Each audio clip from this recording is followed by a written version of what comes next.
अस्सलाम है। Good morning students, कैसा उम्मीद करता हूँ सभी अच्छे होंगे। प्यार बच्चों, लाइफ में यदि कठिनाइयाँ आए तो कभी परेशान मत होना, क्योंकि डिफ़िकल्ट रोल, मुश्किल रोल हमेशा एक अच्छे एक्टर को मिलते हैं। यदि आपको लगे बहुत परिश्रम करना पड़ रहा है, अब मन या दिल आपको गवा दे कि बस अब नहीं होगा, या फिर आपको लगे कि सफलता कब मिलेगी, आपके सारे रास्ते लगे कि बंद होने वाले हैं, लेकिन सफलता कहीं तक दिखाई नहीं दे रही, तो समझ जाना कि वो सफलता का अंतिम द्वार होता है। इसके जस्ट बाद आपको सफलता मिलने वाली है। ठीक है, इसलिए परिश्रम करते रहें, प्रयास करते रहें, तो डेफिनेटली आप सक्सेस हो जाओगे। ओके, इन शब्दों के साथ डियर स्टूडेंट्स, आज का जो हमारा टॉपिक है वो है रक्त परिसंचरण तंत्र। यह हमारे लिए क्यों ज़रूरी है, इसके क्या इंपॉर्टेंस है, ये कितने प्रकार का होता है, हमारे शरीर में या मानव शरीर में रक्त किन के माध्यम से बहता है और उन्हें क्या कहा जाता है, ये सारे फंडे आज के इस वीडियो में मैं आपको क्लियर कर दूंगा। सो आप मेरे चैनल को लाइक, शेयर और सब्सक्राइब कर दें, क्योंकि ये वीडियो आपके लिए बहुत इंपॉर्टेंट होने वाला है। ठीक है, एग्ज़ाम की दृष्टि से भी और कॉम्पिटिशन एग्ज़ाम की दृष्टि से भी। ओके, कर दिया? Yes, okay. चलो आइए देखते हैं रक्त परिसंचरण तंत्र होता क्या है। इसे जानने के लिए हम ये देखें कि रक्त परिसंचरण की खोज किसने की थी। सबसे पहले डियर स्टूडेंट्स, रक्त परिसंचरण की खोज की थी विलियम हार्वे नामक वैज्ञानिक ने। ठीक है, आपको ये याद रखना है। अब बात आती कि रक्त परिसंचरण क्यों जरूरी है, इसका क्या महत्व है। तो हम ये जानते हैं कि हमारा शरीर कोशिकाओं से मिलकर बना होता है। ठीक है, ये जानते हैं हम, कोशिकाएं आपस में मिलती है, उत्तक का निर्माण करती है, उत्तक शरीर के अंग बनाती है और अंगों से मिलकर हमारी बॉडी बनती है। ठीक है, तो इन कोशिकाओं तक आवश्यक पोषक तत्व पहुंचाने के लिए या आवश्यक पोषक तत्वों की पूर्ति करने के लिए रक्त परिसंचरण की बहुत ही इंपॉर्टेंट भूमिका होती है। ठीक है, साथ ही रक्त परिसंचरण रोगों से लड़ने की शक्ति प्रदान करता है एवं हमारे शरीर के ताप और पीएच को स्थिर बनाकर रखता है। ठीक है ना, तो ये रक्त परिसंचरण इसलिए भी आवश्यक होता है। अब हम बात करें कि रक्त परिसंचरण तंत्र कितने प्रकार का हो सकता है। डियर स्टूडेंट्स, रक्त परिसंचरण तंत्र 3 प्रकार का हो सकता है। ठीक है, अब ये प्रकार जो होते हैं ये हम किस हिसाब से इनको हम डिवाइड करते हैं। तो डियर स्टूडेंट्स, कुछ प्राणियों में रक्त को शरीर के विभिन्न भागों तक पहुंचाने के लिए या फिर वहां से वापस लाने के लिए ये वाहिनियां होती है, जिन्हें हम रक्त नलिकाएं कहते हैं, और कुछ प्राणियों में नलिकाओं का अभाव होता है। ठीक है, तो यदि जिन प्राणियों में रक्त नलिकाओं के माध्यम से या वाहिनियों के माध्यम से प्रवाहित होता है, तो उसे हम कौन से टाइप में रखेंगे, और जिनमें नलिकाएं नहीं होती है, जिनमें प्रेशर के साथ ब्लड नहीं बहता है, तो उसे हम किस प्रकार में रखेंगे, तो इसी के आधार पर हम इनको बांटते हैं। ठीक है, तो देखिए, खुला परिसंचरण तंत्र। ठीक, तो इस प्रकार के परिसंचरण तंत्र में जो अपना एक कंकाल सिस्टम होता है, हड्डी वाला स्ट्रक्चर होती है, वो ऊपर होती है। ठीक है, कि इसमें नलिकाओं में रक्त नहीं बहता है। ठीक है, और इसमें जो रक्त बहता है उसका प्रेशर भी कम होता है। तो ये 3 बातें आपको याद रखना है। तो इस प्रकार की कंडीशन यदि मिलती है तो वो होगा खुला परिसंचरण तंत्र। ये किस में पाया जाएगा, तो देखिए, ये झींगा में होता है, कीट में होता है ना, ये इसके एग्जाम्पल है। इनमें कौन सा परिसंचरण तंत्र पाया जाएगा?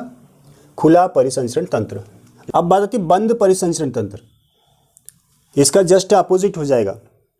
हमने इसमें क्या बोला कि इसमें कंकाल सिस्टम बाहर की तरफ होता है, लेकिन बंद परिसंचरण तंत्र में कंकाल सिस्टम अंदर की तरफ होता है। ब्लड नलिकाओं के माध्यम से बहता है, वाहिनियों के माध्यम से बहता है, जिन्हें हम धमनी और शिरा कहते हैं, यह भी पढ़ने वाले हैं। ठीक है, और इसमें जो प्रेशर होता है, रक्त जो बहता है, वो दबाव के साथ, दाब के साथ भी प्रवाहित होता है। तो ये वाले कैरेक्टर किस में आ जाएंगे अपने बंद परिसंचरण तंत्र में। कौन कौन आएगा इसमें? मानव एवं कशेरुक प्राणियों में। ठीक है, तीसरा पर मिक्स्ड परिसंचरण तंत्र, मतलब जिसमें दोनों कंडीशन मिलती हो। रक्त कुछ हिस्सों में नलिकाओं के माध्यम से और कुछ हिस्सों में खुला बहता है या खुला रहता है ना, जहां पर नलिकाएं के माध्यम से रक्त प्रवाहित नहीं होता है। तो इस प्रकार के परिसंचरण तंत्र को हम बोलेंगे मिश्रित परिसंचरण तंत्र, और ये पाया जाता है मछली में। मछली में आप कहाँ पर नलिकाओं के माध्यम से रक्त बहता है और कहाँ पर खुला होता है। तो स्टूडेंट्स, जो पूंछ वाला हिस्सा होता है, उसके जो पंख होते हैं तैरने वाले, ठीक है, उन हिस्सों पर ब्लड नलिकाओं के माध्यम से प्रवाहित होता है, और बाकी जो शेष हिस्सा होता है वहाँ पर नलिकाओं के माध्यम से रक्त प्रवाहित नहीं होता है। इसलिए दोनों प्रकार के उनमें परिसंचरण तंत्र पाया जाता है, इसलिए हम उसको बोलते हैं मिक्स्ड परिसंचरण तंत्र। एग्जाम्पल के लिए आप मछली इसमें लिख सकते हो। Is that clear? यस। अब हम बात करते हैं कि मानव शरीर की बात करें, हम मानव की, इंसानों की बात करें, होता है रक्त नलिकाएं होती है, और उन रक्त नलिकाओं को हम बोलते हैं धमनी या सीरा, आर्टरी या फिर वेन बोलते हैं, ठीक है। अब ये स्टूडेंट्स, ये धमनी क्या होती है, सीरा क्या होती है? मैक्सिमम बच्चे जानते हैं धमनी का कार्य क्या होता है और सीरा का कार्य क्या होता है, ठीक है।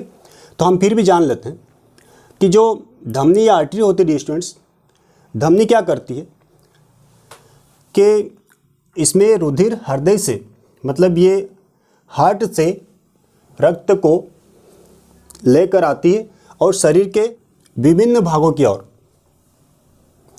इसमें रुधिर हृदय से अंगों की तरफ बहता है, मतलब हार्ट से रुधिर लाएंगे और किधर पहुंचाएंगे, शरीर के शेष जो भाग होते हैं वहाँ पर रुधिर पहुंचाया जाता है। किसके माध्यम से? धमनी के माध्यम से, ठीक है। लेकिन जो सीरा होती है, सीरा क्या करती है, इसमें रुधिर अंगों से हृदय की ओर बहता है।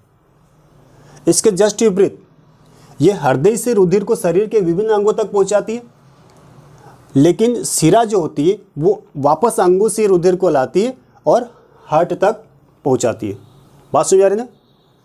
अभी क्लियर हो जाएगा, ठीक है। दूसरी यदि हम बात करें कि जो धमनी होती है, इसमें रुधिर अधिक दाब के साथ प्रवाहित होता है, इसलिए इसमें वाल्व नहीं पाए जाते, धमनियों में वाल्व नहीं पाए जाते, और इसमें रुधिर कम दाब के साथ प्रवाहित होता है। मतलब इसमें भी प्रेशर होता है, लेकिन दबाव क्या होता है, दाब क्या होता है, प्रेशर क्या होता है, कम होता है। क्यों होता है? और एक कम होने के कारण इसमें वाल्व पाए जाते हैं। क्या पाए जाते हैं? वाल्व। अब देखिए,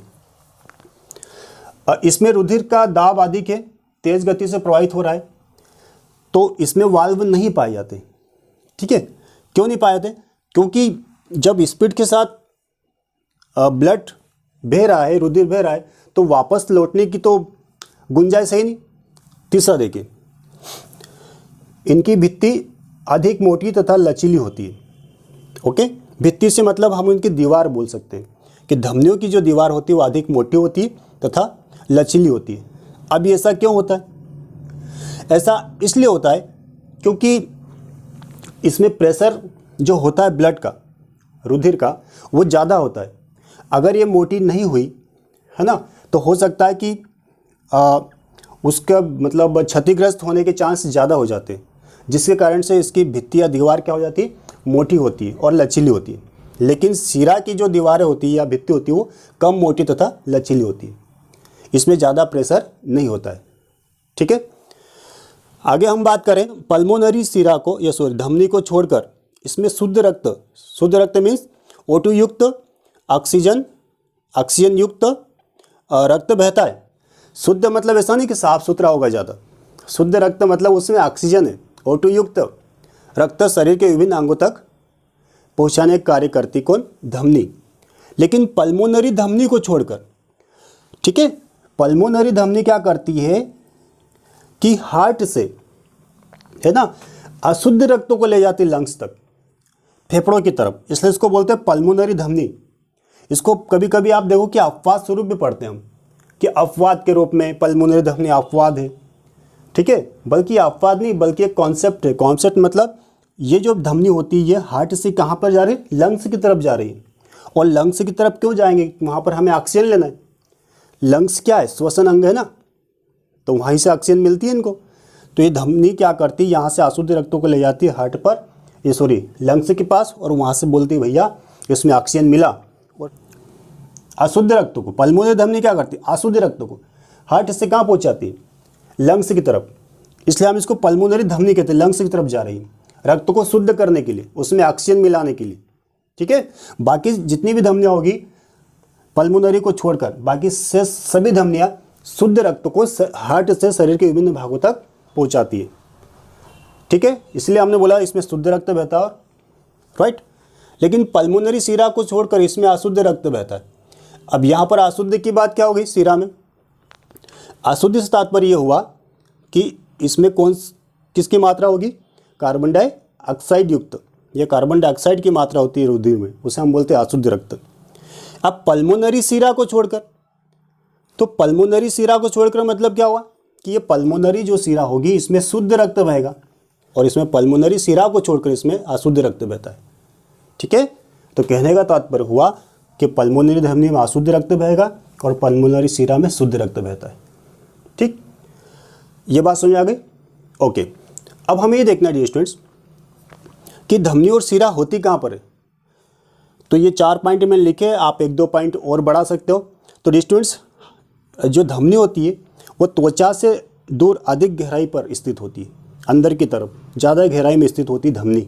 ठीक है, यदि हम देखें तो ये ऊपर वाली जो नीले कलर की दिखती है ना, ये होती वेंस, वेंस मीन्स सिराएँ होती है, मतलब त्वचा के समीप स्थित होगी वो सिराएँ, और त्वचा से अधिक दूरी पर, अधिक गहराई पर स्थित है वो होती है धमनी। बात समझ आ रही। ये हल्के ब्लू कलर की दिख रही ना, ये सब सिराएँ हैं, और नीचे की तरफ जो मोटी नस दिखेगी है ना, वो क्या होगी, वो धमनी होगी। ठीक है, तो हमें यहाँ पर अंतर और भी बढ़ा सकते हैं। अब इसमें क्या लिख सकते हो कि धमनी त्वचा से अधिक गहराई पर स्थित होती है और सिराएँ त्वचा के समीप स्थित होती है। ठीक है, तो धमनी का रंग कैसा होगा, धमनी का रंग कैसा होगा, ये लाल रंग की होगी और हल्की नीले रंग की होती है। तो ये अभी दिख ही जाएगा आपको, है ना, नीला रंग जो होता है ना वो कौन होती है, सिराएँ होती है। ओके, तो इस प्रकार से हम इनमें डिफरेंस भी बता सकते हैं और इनके कार्य भी हो सकते हैं। आपसे पूछे कि धमनी क्या कार्य, सिंपल कार्य कि धमनियाँ हृदय से शुद्ध रक्त को शरीर के विभिन्न भागों तक पहुंचाने का कार्य करती है, या ऐसी नलिकाएं या वाहिनियां जो हृदय से शुद्ध रक्त को शरीर के विभिन्न भागों तक पहुंचाती है, तो उसे हम धमनी कहते हैं। सिराएँ क्या है, तो ऐसी वाहिनियां या नलिकाएं जो शरीर के विभिन्न अंगों से अशुद्ध रक्त को वापस हृदय तक लाती है, उन्हें सिराएँ कहते हैं। अब शुद्ध अशुद्ध से सिर्फ डिफरेंट क्या है, एक ऑक्सीजन युक्त रक्त बहता है एक में धमनी में, और सिरा में कार्बन डाइऑक्साइड युक्त रक्त बहता है। ठीक, पल्मोनरी सिरा शुद्ध रक्त लाती है और पल्मोनरी धमनी अशुद्ध रक्त ले जाती है। ओके, यस, आगे देखिए। अब यहाँ पर ये जो रक्त नलिकाएं होती है धमनी और सिरा, तो डियर स्टूडेंट्स इनके ये जैसे हमने यहाँ पर रक्त नलिका बना रखी है ना, तो इस रक्त नलिका में ये जो अंदर वाला हिस्सा होता है इसको बोलते हैं ल्यूमेन। क्या बोलते हैं, ल्यूमेन बोलते हैं, है ना। और ये जो सिरा है, अभी हमने इसमें अंतर पढ़ा था कि इसमें वाल्व पाए जाते हैं। वाल्व क्यों पाए जाते हैं ये देखिए, तो यहाँ पर जो ये सिरा है हमारे पास वेन सिरा, इसमें कम दाब के साथ रुधिर बहता है। तो यदि इसमें प्रेशर कम होगा, है ना, तो हो सकता है कि रक्त वापस रिटर्न हो जाए और एक ही जगह इकट्ठा हो जाए, तो वो हिस्सा ज़्यादा मोटा हो सकता है। तो इस रक्त को वापस रिटर्न होने से रोकने के लिए सिराओं में क्या पाया जाता है, वाल्व पाया जाता है। ये वाल्व क्या करता है, जाने तो देता है लेकिन रुधिर को वापस आने नहीं देता। इस प्रकार से जैसे ही यहाँ से रुधिर यहाँ पहुँचा, ये कहता चल भाई आगे बढ़, फिर यहाँ से थोड़ा दाब पड़ेगा तो फिर यहाँ जाएगा, इसको बोला भैया आगे बढ़ो बोले। ठीक है, वापस आने का कोई रोल नहीं इसमें। वाल्व क्या करते, वापस आने नहीं देते। जैसे हम टायर में हवा भरते है ना पंप के माध्यम से, तो हवा चली जाती लेकिन वापस नहीं आती। क्यों नहीं आती, क्योंकि वहाँ पर वाल्व लगा होता है। ओके, बात समझ आ रही ना। इसलिए वाल्व किस में होते हैं, सिरा में वाल्व पाए जाते हैं, धमनी में वाल्व नहीं पाए जाते। जहाँ अधिक प्रेशर के साथ ब्लड फ्लो होगा, बहेगा, वहाँ पर वाल्व नहीं होगा, और जहाँ पर कम दाब के साथ रक्त बहता है, रुधिर बहता है, उसमें वाल्व का होना जरूरी है। इसलिए सिरा में वाल्व पाए जाते हैं। ओके, आगे देखते हैं। तो इतनी बात समझ में आ गई होगी, डिफरेंस समझ में आएगा। ओके, अब देखिए शरीर में रक्त का मार्ग क्या होगा, बहुत इंपॉर्टेंट बात है। इसके बाद जब हम हार्ट की स्ट्रक्चर पढ़ेंगे ना, तो ये बात आपको याद होनी जरूरी है। देखिए, ये हमने इसको हार्ट माना, तो हार्ट से महाधमनी शुद्ध रक्त ले जाती है। ये महाधमनी किस में बटी, धमनी में। धमनी फिर किस में बढ़ गई, छोटी धमनियों में। ठीक है, और छोटी धमनियाँ किस में डिवाइड हो गई, केशिका में। कोशिका नहीं, किस में बढ़ गई है, केशिका में। ओके, अब ये केशिका से केशिका से जो रुधिर होगा या रक्त होगा वो कौन ले जा रहा है? छोटी शिरा। ठीक है, छोटी शिरा किसको दे रही है? शिरा को। और ये शिरा किसके पास जा रही है? महाशिरा के पास। और ये महाशिरा किसको दे रही है वापस? हार्ट को। तो ये सर्कुलेशन आपको याद रखना है। हृदय से रक्त जाएगा शुद्ध महाधमनी, महाधमनी धमनी को देगी, धमनी छोटी शिरा छोटी धमनी को देगी, और छोटी धमनी से केशिका में जाएगा, कैपिलरी बोलते हैं उसको।